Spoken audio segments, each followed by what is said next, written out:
السلام علیکم ناظرین، میں طارق اسماعیل ساگر آپ کی خدمت میں کچھ اہم گزارشات کے ساتھ. ناظرین کرام، پاکستان میں قیام پاکستان کے بعد سے آج تک کتنے کمیشن بنے، کتنی انکوائری رپورٹیں آئیں، کتنی جے آئی ٹیز آئیں، ان کا مکمل ریکارڈ تو بہت مشکل سے ملے گا. لیکن کچھ چیزیں جو ٹپس پہ ہیں جو ہماری بہت ضروری ہیں. مثلا میں اپنے شعور کی بات کروں تو مجھے حمود الرحمن کمیشن رپورٹ سے لے کے تو اب تک جتنے معاملات ہوئے، یہ سلالہ والی تھی، اور ادھر یہ پھر جو اس کو اٹھا آپریشن زیرو نیمو والی تھی، اور کراچی میں جو جے آئی ٹیز بنتی رہی ہیں اس کے حوالے سے، پھر عزیر بلوچ کے حوالے سے، دوسرے یعنی جتنے مختلف قسم کی رپورٹیں تھیں. اب یہ پی آئی اے کی جو انکوائری رپورٹ آئی تھی جس میں پائلٹ ورلڈس کا یہ لائسنسوں کا معاملہ نکلا ہے. آپ نے ناظرین کریم اس بات کا غور کیا کہ ان میں سے شاید 2 یا 3 ایسی رپورٹس ہیں جو ہم تک پہنچی ہوں. اچھا، حکومت کا چونکہ یہ اختیار ہے، وہ ملک کی سلامتی کے لیے جس رپورٹ کو چاہے دبا سکتی ہے. یہ جو حمود الرحمن کمیشن رپورٹ کے جتنے ڈاکومنٹس منظر آپ پہ آئے ہیں، یہ کوئی کمپلیٹ تھوڑا آئے ہیں. یہ تو وہ اس سے آئے ہیں نا جو اینٹی آرمی تھے. وہ آپ کو پتہ ہی ہے جن لوگوں کی ان دنوں حکومت تھی، جس طرح وہ چاہتے تھے فوج کو ذلیل کرنا، انہوں نے ذلیل کرنے کے لیے ایسی چیزیں چن کو اس میں سے نکالی، ان کو یہ شائع کر دیا.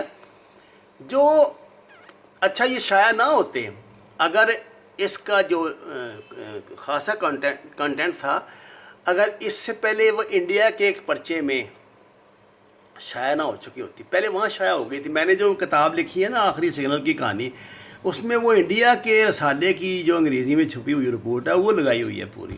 اس وقت تک یہ رپورٹ شائع نہیں ہوئی تھی. میں آپ کا بات کر رہا ہوں 82 یا 91 یا 2 کی. تب تک تو یہ باتیں سامنے آئی نہیں تھیں. خیر، یعنی جو اس کا حصہ شائع ہوا نا، وہ بھی وہ ہوا جو وہ شیطان چاہتے تھے کہ شائع ہو. اس کے بعد معاملات چلتے رہے. یہ جب اس کو اسامہ بن لادن کو ایبٹ آباد کے قریب، یہ کاکول کے قریب ایک جگہ سے اٹھا کے امریکن لے گئے، اور انہوں نے اس بات کا دعویٰ کیا کہ ہم نے اس کو اٹھایا، اس کو مارا، اس کی لاش سمندر میں پھینک دی ہے، جس کو آپ آپریشن زیرو نیمو کا نام دیتے ہیں. ناظرین کرام، اس آپریشن کے حوالے سے بڑے سوالات اٹھے، اور جو موجودہ نیب کے چیئرمین ہیں، غالباً ان کی سربراہی میں ہی ایک انکوائری کمیٹی قائم کی گئی تھی. یہ جسٹس جاوید اقبال صاحب ہیں، یہ بڑی اچھی شہرت کے مالک ہیں. یہ مثلا کوئٹہ سے تعلق رکھتے ہیں، اور ماضی میں بھی انہوں نے بہت اہم اور دلیرانہ فیصلے کیے ہیں، اور اپنی نیک نامی کی وجہ سے ہی ان کو نیب کا چیئرمین مشترکہ طور پہ بنایا گیا تھا. اب تو الگ بات ہے نا، جو مرضی ہم کہہ لیں.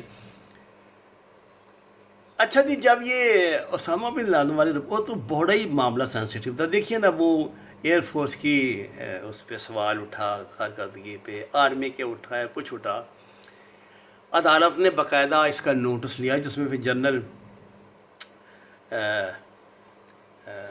پاشا کی طرف سے غالباً بیان دیا گیا تھا، کور کمانڈر نے بیان دیا تھا کہ اگر حکومت ہمیں اشارہ کرے تو جب یہ چاہے ہم امریکن ڈرون گرا سکتے ہیں، آسانی سے گرا سکتے ہیں. پاکستانی گرایا نہیں، انڈیا کا روزانہ گرا دیتا ہے. یہ ایئر فورس کے کسی افسر، کسی ذمہ دار کا بیان تھا. انہوں نے کہا جی آپ ہمیں اجازت دیں، اور کورٹ میں جنرل پاشا نے اس کو پیش کیا، اس بیان کو. انہوں نے کہا کہ آپ ہمیں، یہ حکومت ہے، اسے کہ ہمیں اجازت دے دے تو صبح گرا دیتے ہیں. یہ کیا مسئلہ ہے؟ کیا یہ جو امریکنوں نے آپریشن کیا تھا، یہ پاکستان گورنمنٹ کی مرضی سے کیا گیا تھا؟ اگر پاکستان گورنمنٹ کی مرضی سے نہیں کیا گیا تھا تو ہمارے آرمی نے اور ایئر فورس نے خاص طور سے ان ہیلی کاپٹروں کو گرا کیوں نہیں دیا جو پاکستان کی سرحد کے اندر آئے، انہوں نے آپریشن کیا؟ میرا خیال یہ کوئی 1-1.25 گھنٹے کی کارروائی بنتی ہے، اور وہ اس کو مار بھی دیا، اٹھا کے بھی لے گئے، یہ بھی کر دیا، وہ بھی کر دیا، سارا کچھ.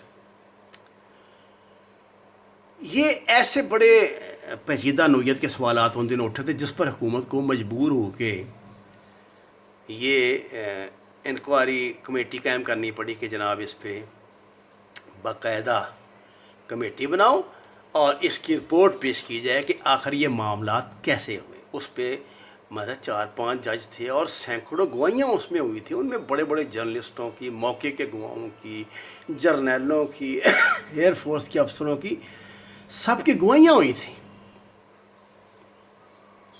اس رپورٹ کے حوالے سے جو ہوتی ہے لیکس وہ تو آتی رہی سامنے، رپورٹ نہیں آئی. رپورٹ نہیں آئی جس سے یہ آبزرو کر لیا گیا، یہ کنسیو کر لیا گیا کہ چونکہ یہ اس میں غلطی ہماری فوج کی ہوگی تو فوج نے نہیں شائع ہونے دی. سیدھی بات ہے. جو کام آپ نہیں آپ سے ہو رہا وہ فوج پہ گلے میں ڈال دو.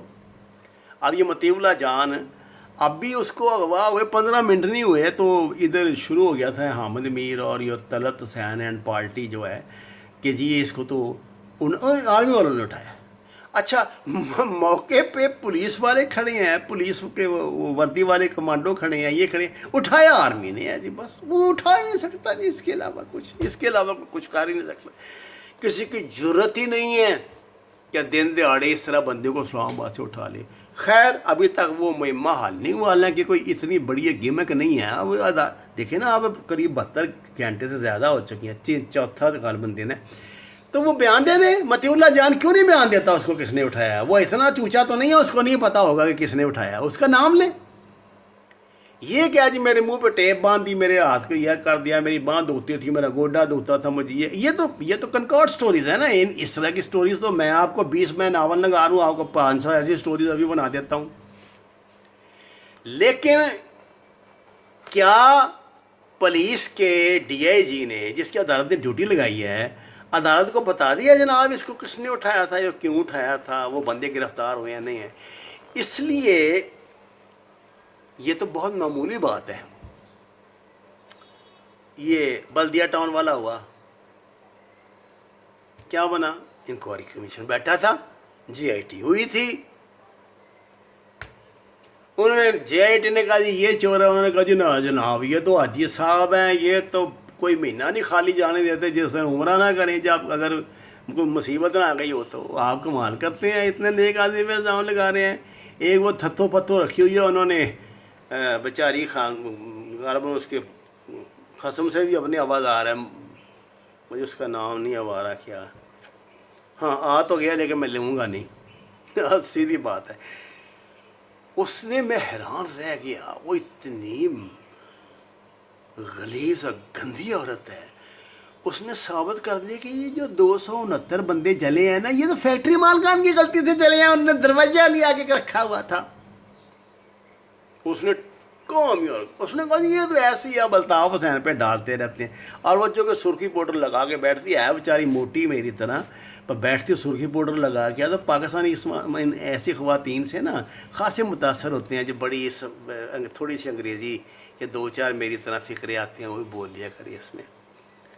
اور زہرا بلوچ کی جے آئی ٹی آئی متنازع.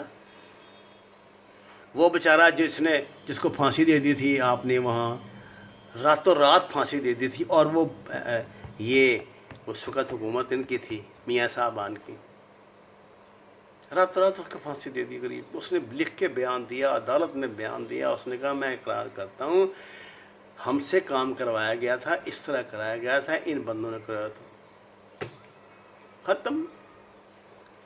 ایسی درجنوں جے آئی ٹی عدالتوں میں پڑی ہیں، ایسے ہزاروں تفتیشی یہ رپورٹس جو ہیں یہ نیب کی فائلوں میں پڑی ہوئی ہیں. آخر ان کا کیوں کوئی اثر نہیں ہوتا؟ ان کی بنیاد پہ کیوں سزائیں نہیں ملتی؟ عدالت کو بار بار یہ کیوں نیب کو کہنا پڑتا ہے، نالائکی کے طعنے دینے پڑتے ہیں؟ میں نے اپنی پچھلی ویڈیو میں اس کی کچھ وجوہات تو آپ کی خدمت میں بیان کی ہیں. لیکن میں آپ کو بتا دوں کہ پاکستان میں جو 5th جنریشن وار لڑی جا، اب تو 6th جنریشن ہو گئی ہے، لڑی جا رہی ہے. یہ دنیا کی ماہر ترین ایجنسیاں، موساد، CIA، MI6، رات تو بیچاری بڑے نچلے درجے میں کہیں آتی ہوگی، یہ مل کے لڑ رہے ہیں۔ ان کا اچھا ان کا طریقہ کار تو ممکن ہے الگ الگ لوگ، لیکن ان کا بنیادی جو ان کا مقصد ہے نا وہ سب کا ایک ہے کہ پاکستانی عوام کو اس سسٹم سے، ان کی فوج سے، ان کی عدالت اتنا مایوس کر دو، اتنا مایوس کر دو کہ مایوسی کی حالت میں خود ہی ٹوٹ جائے، ملک تو ٹوٹ جائے گا۔ یہ کام اب وہ عدالتوں کے ذریعے کروا رہے ہیں۔ عدالتوں میں جو یہ رپورٹس جاتی ہیں انہیں متنازع بنا دیا جاتا ہے۔ فراڈیے قسم کے 2 نمبری مخصوص جرائم پیشہ ذہنیت والے وکیل رکھے ہوئے ہیں، جن کا صرف کام یہی ہے کہ وہ نکتہ چینی کر کے بات کو لمبا کریں، لوگوں تک بات پہنچنے نہ دیں، یہ نہ کرنے دیں، وہ نہ کرنے دیں۔ اگر یہ حکومت 8-10 دن میں پی آئی اے کی لا سکتی ہے رپورٹ، تو باقی کو نہیں آ سکتی۔ غلط یا صحیح کی بحث چھوڑیں کہ وہ حکومت نے کیا کیا کیا نہیں کیا، آ سکتی ہے سٹیل مل کی، کیوں نہیں آ سکتی؟ یہ کس نے تباہ کیا ہے اس کو؟ سب کچھ واقعہ لوگ زندہ ہیں، موجود ہیں۔ اس زمانے میں 90s تک چیختے چلاتے رہے جب بڑے مطلب پیٹریوٹ پاکستانی جرنیل تھے ریٹائرڈ، ان کا خدا کے لیے ابھی ہماری زندگی ہے، آپ حمود الرحمان کمیشن رپورٹ کی اصلیت سامنے لائیں اور ان کو ٹرائل کریں، جن پہ الزام ان کو ٹرائل کریں۔ بھائی قومیں تو اپنے مجرموں کی قبروں کو کھاڑ کے ان کی ہڈیاں نکال لیتی ہیں سزا دینے کے لیے۔ ہوا نہیں ایران میں؟ انقلاب تو ایسے آتے ہیں۔ آپ نے کیا کیا؟ یہ جان بوجھ کے ناظرین کرام آپ کو ورگلایا جاتا ہے، بیوقوف بنایا جاتا ہے۔ یہ جان بوجھ کے جے آئی ٹی رپورٹ نہیں آنے دیتے، اور یہ سب ان کی ملی بھگت ہے۔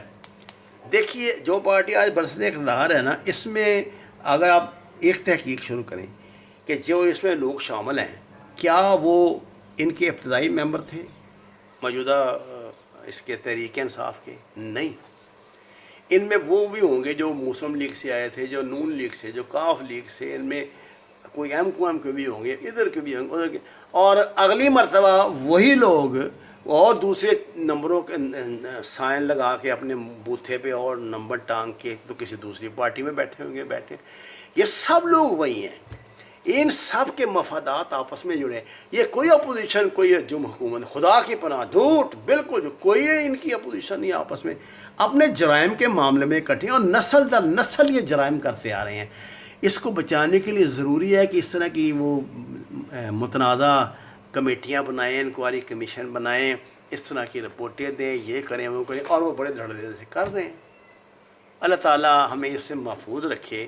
لیکن میں آج کچھ معاشرتی نوعیت کی جو چیزیں ہیں جو پاکستان کے خلاف انتہائی خطرناک ہتھیار کی طرح استعمال کی جا رہی ہیں، ان پہ اس لیے آپ سے باتیں کر رہا ہوں کہ آپ کو پتہ لگے کہ یہ 5th جنریشن وار ہے۔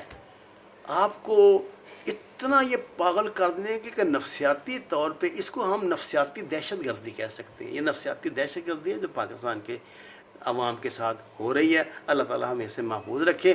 وما علینا الا البلاغ المبین۔ آپ سے درخواست ہے ہمارے چینل کو سبسکرائب کریں اور سچ کے سفر میں ہمارا ساتھ دیں۔